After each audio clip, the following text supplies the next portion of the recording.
하나님께서 이렇게 사회도 봐주시고 이렇게 앉아 계시니까 내가 무슨 말을 어떻게 해야 할지 겁이 납니다.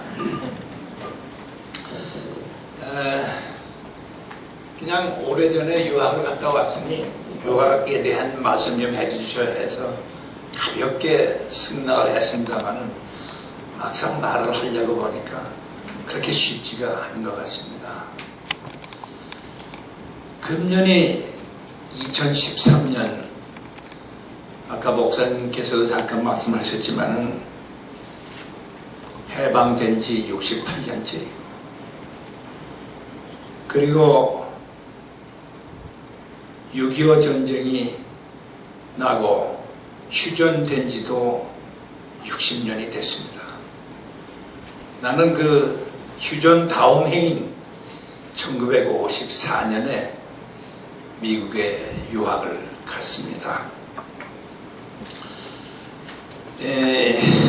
그러니 10년이면 강산이 변한다는데 60년이 지났으니 강산이 변해도 6번이나 변한 시대적 차이가 있습니다. 그러니 여러분과 나와의 사이가 크기 때문에 얼마나 내가 공감을 얻을 수 있을지, 또는 내 말이 여러분에게 어떻게 들려질지 걱정스럽기도 합니다. 1954년 미국 갈 때에도 우리나라 굉장히 어려웠습니다.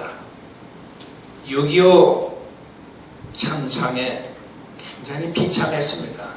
정말로 어려웠고, 국민 말하자면 국토는 초토화되어 버렸고, 또 경제의 기초는 망가져 버렸습니다.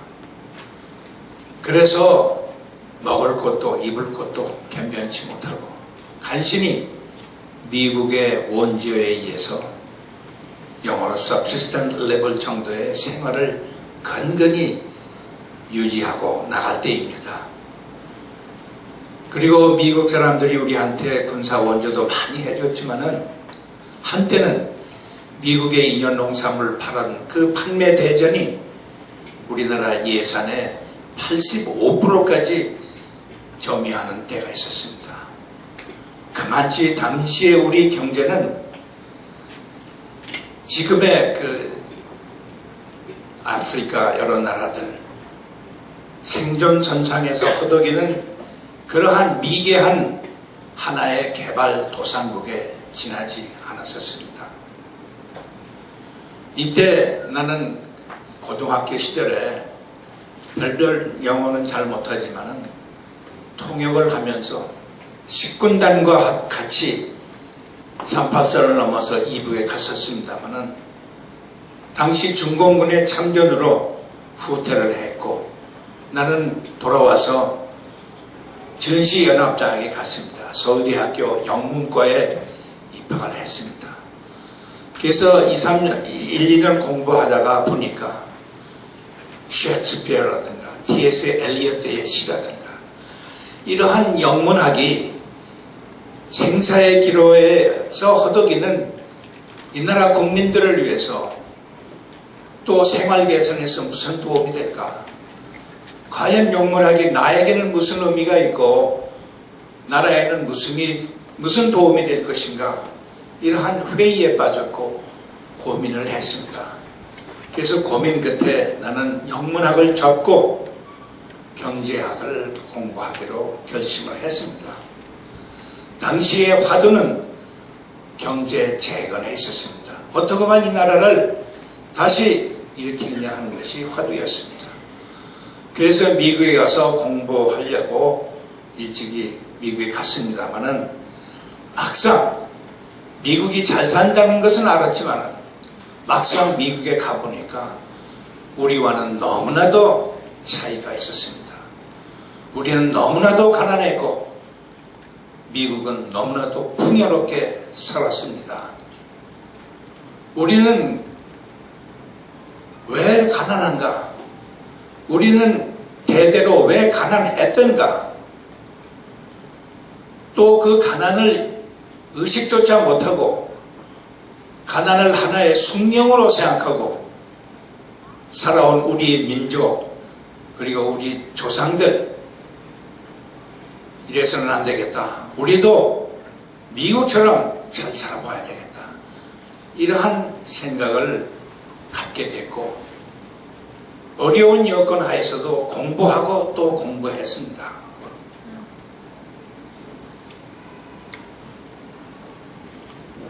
그러나 공부에만 몰두는 할 수가 없었습니다. 그때 우리는 외환 사정이 지금은 좋지만 아주 나빴습니다. 유학생에게 송금을 한다는 것은 매우 어려운 지경이었습니다. 그래도 이승만 박사는 유학을 시켜야 되겠다는 뜻에서 50%를 한도로 유학생의 송금을 할 수가 있었습니다. 그러나 유학 생활을 하려면 이 50%를 가지고는 아주 모자랐습니다. 그러니 아르바이트를 할 수밖에 없었습니다. 그때 저만이 아니라 대부분의 유학생은, 자비로 간 유학생은 그렇게 아르바이트를 해서 학비를 조달했습니다. 안 해본 일이 없습니다. 접시 닦기는 물론 풀깎기, 그리고 미국의 노인 요양병원에서 일을 했습니다. 당시 미국 사람들은 죽을 나이에 가까워지면 요양병원에 입원을 했습니다. 그 당시 내가 하는 일은 죽음을 앞에 둔 노인들의 맥을 짚어서 생사를 가늠하는 일이었습니다. 내 나이 그때 21살쯤 됐습니다만 새벽같이 노인들의 맥을 짚는 것, 죽었는가 살았는가를 확인하기 위한 맥 짚기는 어려운 일이었습니다. 참으로 무서웠습니다. 그리고 고통스러웠습니다. 그러나 내가 유학을 온 목적이 뭔가, 우리나라 사람들이 잘 살게 하기 위해서 내가 여기 왔지 않는가. 내 목표를 다시 한번 생각하고 어려운 여건 하에서도 고학을 하면서 학우에 전진을 했습니다. 그래서 학사 받고 석사 받고 박사 받고 1960년에 한국에 돌아왔습니다. 돌아와서 여러 대학에서 교편을 잡았습니다. 그리고 정부의 경제발전 정책에 교수로서 참여했고 글도 썼고 강연도 많이 했었습니다.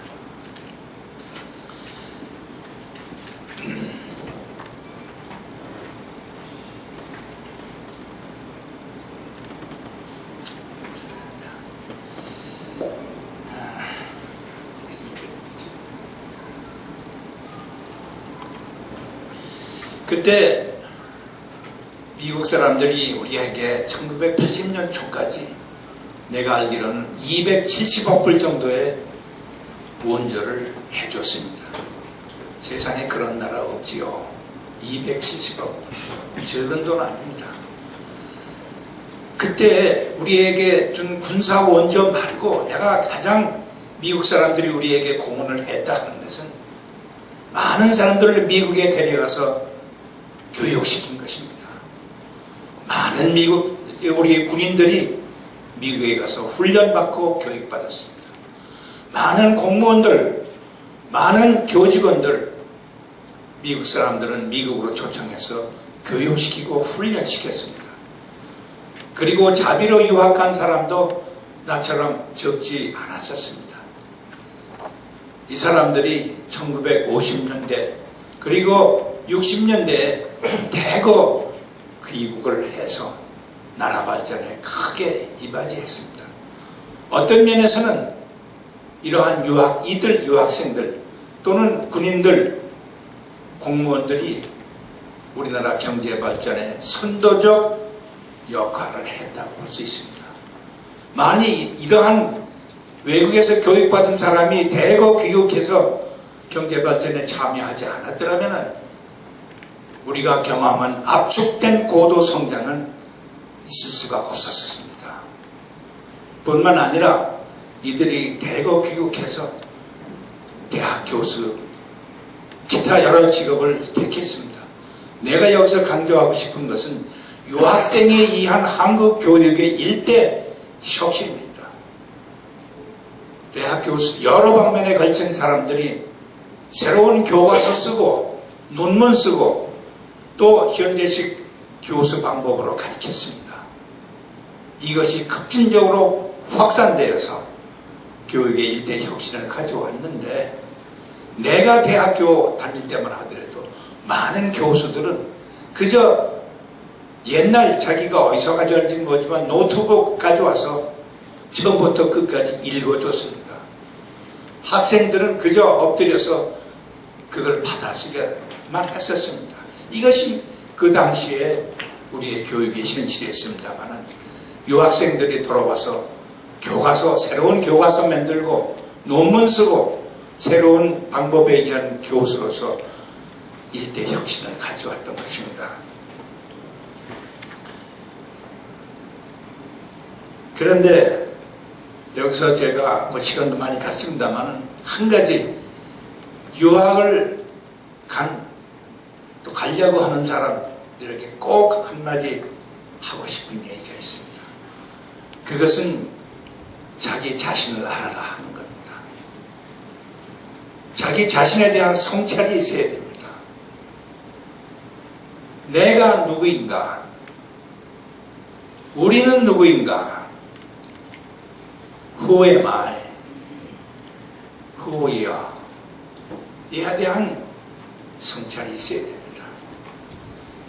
내가 누구인지를 알기 위해서는 자기가 처한 자기의 좌표의 위치를 올바로 인식해야 됩니다. 그 좌표라는 것은 잘 아시겠지만 정축과 횡축이 만나는 교차점입니다. 영어로 미안합니다만 horizontal axis와 vertical axis가 만나는 점입니다. 이 종축이라는 것은 역사의 흐름을 뜻합니다. 어떻게 어떤 과정을 밟아서 우리는 여기까지 왔는가? 예를 들면 이조 마렵의 세국정책, 식민지, 해방, 6.25 전쟁, 그리고 산업화와 민주화를 거쳐서 우리가 여기까지 왔다. 이게 종축을 형성합니다. 횡축은 지금 나라의 사정이 어떤가? 이웃 나라들은 어떤가? 세계 정세의 흐름은 어떤가? 이것이 횡축을 뜻합니다. 이 종축과 횡축이 만나는 교차점에 대한 올바른 인식이 있어야 유학생으로서의 아이덴티티가 올바르게 쓴다고 합니다. 이 좌표를 잘못 인식하고 했을 때에는 개인이나 정당이나 사회나 나라나 실패하고 맙니다. 역사적으로 볼 때 그러한 실패가 많습니다.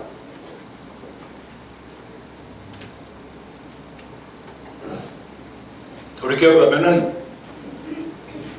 이조 마렵에 흥선대원군이 자기 자신의 또 당시 조선의 좌표를 올바로 설정하고 올바로 인식했다면은 그러한 세국정책, 척화정책은 쓰지 않았었을 겁니다. 그래서 나라도 빼앗기지 않았을 겁니다. 대원군은 여러 외국의 철선이, 군함이, 상선이, 거대한 상선이 왔을 때 배척하려고만 하지 말고 어떻게 저런 큰 배를 만들었는가? 어떻게 저런 큰 배가 여기까지 왔는가? 어떻게 저런 신무기를 개발했는가에 대해 관점을 갖고 인식을 했더라면은 우리는 나라를 잃는 비유는 없었을 것입니다. 또 다른 나라 예를 든다면은 2차 대전 전에 일본의 정치가들이 자기 나라의 올바른 좌표를 설정하고 인식했더라면은 패망은 하지 않았을 겁니다. 대륙국가 거대한 중국을 상대로 해서 싸우면서 또 동시에 미국과 같은 강대하고 큰 나라와 동시에 태평양 전쟁을 했다는 것은 자기 좌표를 올바로 인식 못한 데 따른 것입니다. 주범인 도조 히데키는 미국을 갔다 오지 않았습니다. 미국을 가서 봤더라면 저런 과오는 저리지 않았을 것입니다. 마찬가지로 지금 아베 신조 총리 한심합니다. 역사 이해가 없습니다. 그 사람은. 나 몇 번 만나봤습니다. 둘이서 여러 번 얘기도 했습니다. 이 사람은 지금 자기네 울타리에 서서 자기 주장만이 옳다고 밀어붙이고 있습니다. 이웃나라가 어떻게 생각하든지 세계가 어떻게 생각하든지 자기 생각이 옳다 하고 밀어붙이고 있습니다. 지금 일본은 또 다른 실수를 범하고 있다고 나는 생각을 하고 있습니다. 따라서 유학을 가는 사람은 이 종축의 역사적인 흐름과 현재의 상황에 대한 생각을 늘 하고 자기 자신을 점검을 해야 됩니다. 그래야 방황하지 않고 실패하지 않을 겁니다.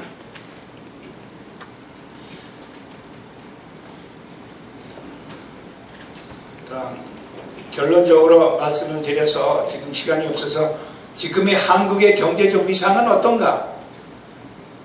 우리가 유학생들의 기대하는 건 뭔가 뭘 얘기를 하고 싶지만은 시간도 없어서 짧게 말씀드리겠습니다. 결론적으로 말씀드려서 유학생 자신은 자신을 알고 자기 성찰을 꼭 해야 합니다. 한국 유학생으로서의 아이덴티티의 확립이 반드시 필요합니다. 그러니 그 나라 사회에 너무 동화하려고 하지 말아주십시오 하는 부탁입니다. 너무 그 나라에 아시밀레이트 되려고 애쓰지 말라는 얘기입니다.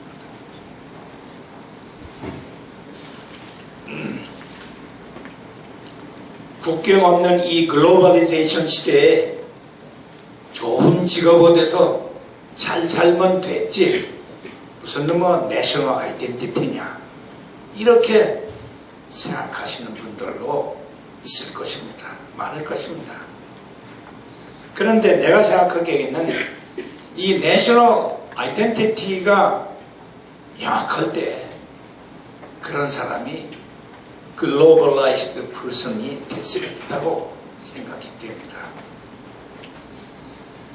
비근한 예로 싸이가 국제적인 가수로서 성공을 한 것은 싸이가 강남스타일이라는 노래를 한국말로 불렀기 때문에 성공한 것이 아닌가 나는 이렇게 생각을 하고 있습니다.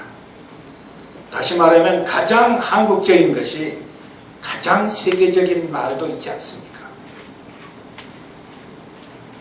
지금 우리는 세계에서 가장 빈곤한 국가에서 출발해서 단시일 내에 세계 12, 13이라는 강대국으로 성장을 했습니다. 앞으로도 이 수준을 우리가 유지해 나갈 수 있을까? 저는 걱정이 됩니다. 지금 우리나라의 경제 발전의 목표는 좀 뚜렷하지가 않습니다. 민주화한다, 경제 민주화한다, 복지한다, 일자리 창출한다, 성장한다. 우선순위가 뚜렷하지가 않습니다. 우리가 10년 후, 5년 후에 한국 경제는 어떻게 될 것인가? 일본은 지금 아베노믹스라 해서 엄청나게 발전하고 경쟁력을 강화시키고 있는데 또 이웃 중국에서는 이거창 총리가 나와서 양적 성장에서 질적 성장으로 옮겨서 국제 경쟁력을 올리려고 하는 구조조정이 한창인데 우리나라는 지금 뭘 하고 있는가? 여야 정당이 지금 장외투쟁을 할 때인가? 정말로 걱정스럽습니다. 우리나라는 나라가 좁습니다. 수출하지 않고서는 살 수가 없습니다. 수출하려면 경쟁력이 있어야 됩니다. 나라가 크면은 수출 안 해도 됩니다. 중국은 안 해도 됩니다. 일본도 1억 이상의 인구를 가지고 있기 때문에 내수 시장이 큽니다. 일본의 수출입 의존도는 15%밖에 안 됩니다. 우리는 100%가 넘습니다. 이러한 나라에서는 경쟁력 유지해야만 되는데 누가 유지해 줄 거냐? 과거 유학생들이 돌아와서 나라를 위해서 이끌었던 것과 마찬가지로 이제부터 외국에 가려고 하는 유학생들 대한 기대가 큽니다. 앞으로 이 나라의 발전, 지속적인 발전을 할 수 있느냐 없느냐는 것은 여러분들의 어깨에 달려 있습니다. 과거 유학생들이 한국 경제발전의 신화를 일으켰던 것처럼 앞으로 여러분이 열심히 공부해서 제2의 한국 발전의 신화를 이루어지기를 고대합니다. 예나 지금이나 내가 갈 때나 지금이나 유학을 간다는 것은 선택된 사람들이 가는 겁니다. 우리 국민은 선택된 여러분들에게 기대가 큽니다. 앞으로 한국의 미래를 짊어질 여러분들이 이 나라를 다시 한번 일으키는 역군이 되어지기를 부탁드리면서 제 말씀 그치겠습니다. 감사합니다.